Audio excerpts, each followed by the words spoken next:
Okay, this problem here is the last one from the week 3 tutorial sheet, and it's the big tricky one with quantifiers.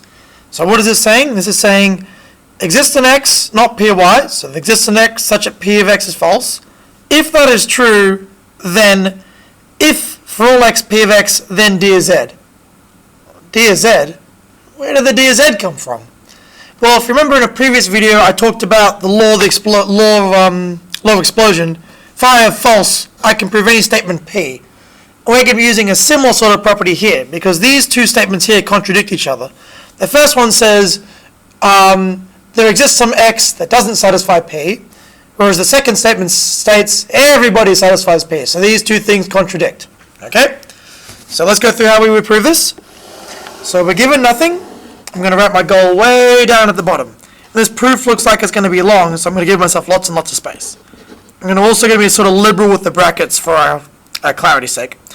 So exists x, not p of x, implies for all x, p of x, implies d of z. Okay, that's our goal. So these are just implications. We know how to deal with these. We assume the left and derive the right.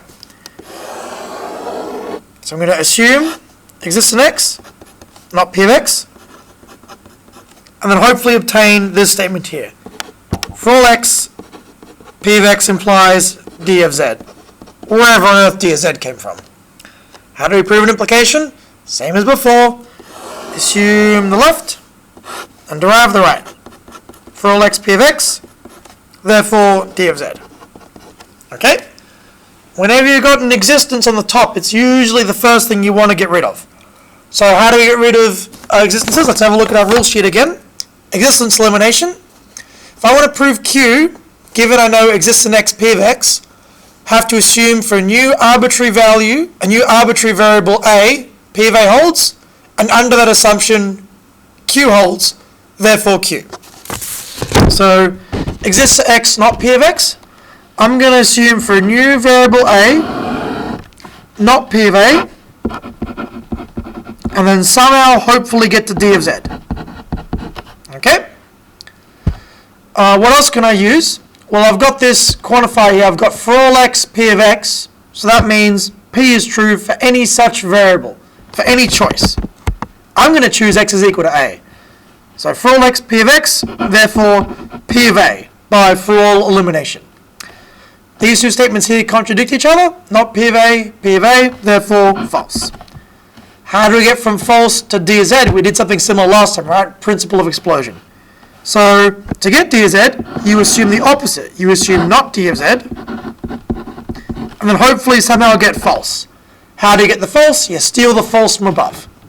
All the gaps are filled, the proof is complete, so we put in our line numbers and we put in our rules. 4, 5, 6, 7, 8, 9, 10, 11. Try and keep the lines lined up with the numbers, otherwise it becomes very hard to read.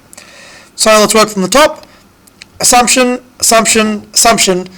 If you're doing this proof from the top down rather than the bottom up, you'd have a hard time divining how to make 3 random assumptions. But anyway, assumption, assumption, assumption. P of A came from removing this quantifier here, so that's by for all elimination, line 2. Statements 3 and 4 contradict each other, so we can obtain false using existence elimination, this rule here. Existence elimination, lines 3 and 4. I've made an assumption of not d of z to hopefully make something go wrong, and something indeed went wrong, because I just stole the false from above. Repeat line 5. Assume not d of z, obtain false, therefore d of z, by proof by contradiction, lines 6 through 7. Okay? I assumed for an arbitrary a, not p of a, and obtained d of z.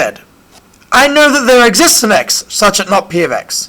Therefore, d of z can jump out of that assumption by existence elimination, which is this rule here.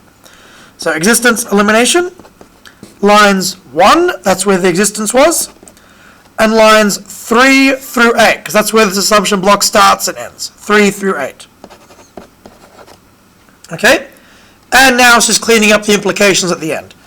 We assumed for all x, p of x, we derived d of z, therefore for all x, p of x implies d of z. Implication introduction, lines 2 through 9. That's a P. Okay. And same thing again.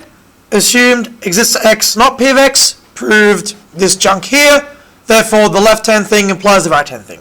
Implication introduction, lines 1 through to 10. Okay?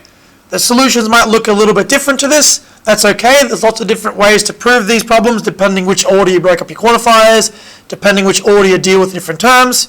As long as the proof is valid, it's totally okay. So if your answer doesn't look exactly like the answer in the tutorial sheet, or exactly like mine, that's okay. No worries. As long as it's valid, it's still correct. Okay?